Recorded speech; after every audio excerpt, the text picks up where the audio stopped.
seen it happen. A pair of dark eyes had seen it, though. The man falling through cool sunlight, the thin and yellow sunlight that sweeps this land in middle spring. But nothing would be said. Nothing. Not ever. It was the way of things. That was known long before the horse soldiers rode through here on their way to the Little Bighorn. That was known a long time ago. Carlisle McMillan leaned on a fence post, looked west, stared at the distance.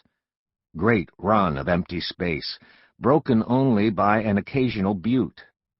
The one a half-mile to his right, 3,237 feet high, was called Wolf Butte. A woman was dancing there on the crest, but Carlisle couldn't see her. Bare feet on short grass, she moved. Far off, far down, she could just make out a figure standing beside a pickup truck. 20 feet behind her, the Indian played a flute, his back resting against the gnarled trunk of a long-dead scrub pine. A low-slung cloud moved on to the butte, the cold wetness of it touching the graceful arch of the woman's back, touching the curve of her legs. It touched her face, and the opal ring on her left middle finger, and the silver bracelet around her right wrist, touched the silver falcon hanging from the chain around her neck. Far off and far down, Carlisle McMillan shifted his truck into reverse and backed onto the road. When the cloud drifted away from the butte, and the woman again could see what lay on the plain below her, the figure was gone, only the vague image of a pickup truck moving south. The flute angled down to silence. She raised her arms through the mist to the sky, lowered them, and walked toward the Indian.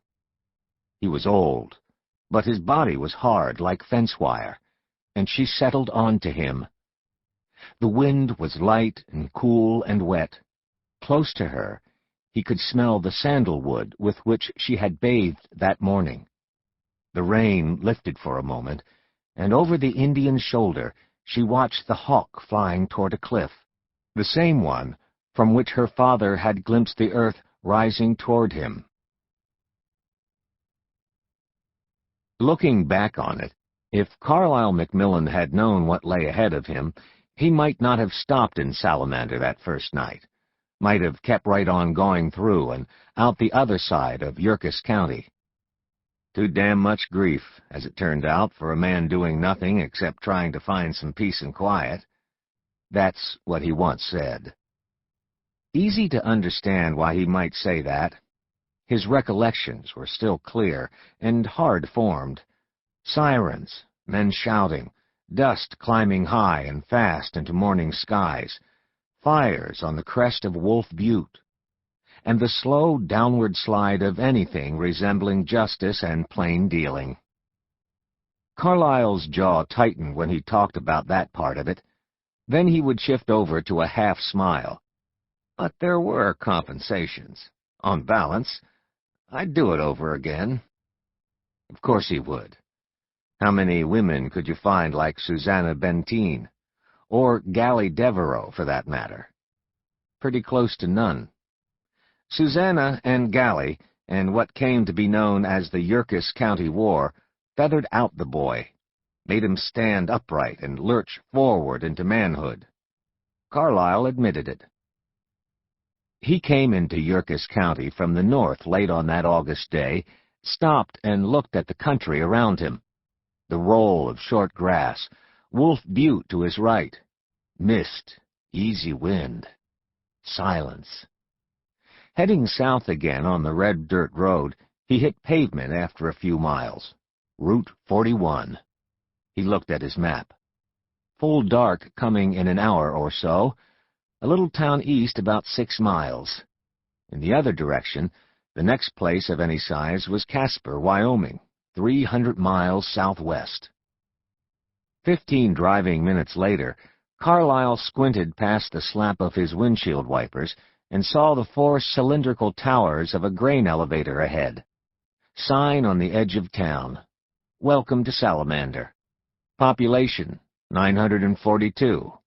Elevation, 2,263.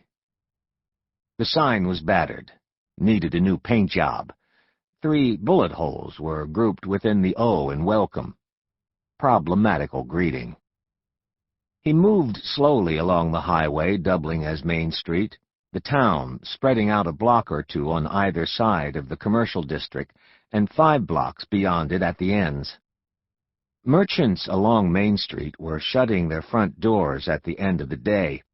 The buildings they locked were mostly white frame, some of them well-built originally, but in need of scraping and paint now. Carlisle McMillan put his tires against a curb with chunks missing from the concrete in front of a tavern called Leroy's. Got out, flexed his knees, swung his arms. Long day. Thirsty day. 397 miles since dawn. He walked into Leroy's just at sundown and slid onto the first stool, feeling grimy. Leroy was at the other end of the wooden bar, talking to a tall cowboy wearing a Stetson. 2 men in caps with fertilizer logos on the crowns were bending over the shabbiest excuse for a pool table Carlisle had ever seen. Leroy came along behind the bar, cigarette dangling from his mouth. He nodded. Not friendly, not unfriendly. Flat, in the way of no concern for anything or anyone. "I'll have a Miller's," Carlisle said. Leroy slid open the metal cooler below the bar, inspected the contents, and twisted his head upward. "Out of Miller's. Got Bud and Grain Belt." "Bud's okay." Leroy opened the bottle and set it on the bar along with the little beer glass. "That'll be 75. Carlisle laid out $1. Leroy rang the cash register, slid a quarter along the bar toward him, and walked back to his conversation with the cowboy. "Seen the witch lately?" he asked the cowboy. "Screw the witch." Leroy laughed. "Well, a lot of us would like to give it a shot sometime." "Yeah, fat chance," the cowboy said, looking down at his whiskey and water. "Ever notice that Injun she hangs around with?" "No. What Injun?" "Old Injun. Lives somewhere out in the Buttes." The cowboy tilted his head toward Carlisle and mumbled something only half under his breath about hair longer than a woman's, not caring whether Carlisle heard him or not. Carlisle drank his Bud, wondering just where in the big peculiar he had landed. "How's Gally doing, Jack?" Leroy asked. "I haven't seen her for a while, except to catch sight of her gone through town in the Bronco." "She's okay. You know women. Always goddamn complaining about this or that, never happy with the way things are. Thinks we ought to sell the place and try something else. Christ, by the time we'd pay off the first and second mortgages, there'd be nothing left." Carlisle thought about a second beer, but the company didn't warrant it, and he didn't feel like troubling Leroy again. Leroy stood with one foot on a keg, laughing with the cowboy, not bothering to turn when Carlisle finished his beer and walked out.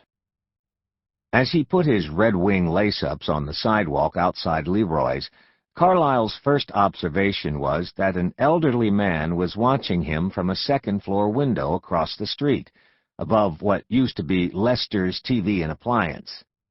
His second was that Salamander and the Sun pretty much closed up shop at the same time. In the past few months, Carlisle had seen hundreds of small towns, and Salamander was not unique. Other places, lots of them, looked the same with their empty storefronts, boarded-up schools, few young people on the streets, a general sense of malaise, of lifelessness, of things gone wrong. It was a pretty sunset, though, his first evening in Salamander, the kind you get out in the big spaces, with the western sky turning pink magenta, laid up against a dome of azure to the north. Then twilight came, with a descending chill typical of late summer nights in those parts. Carlisle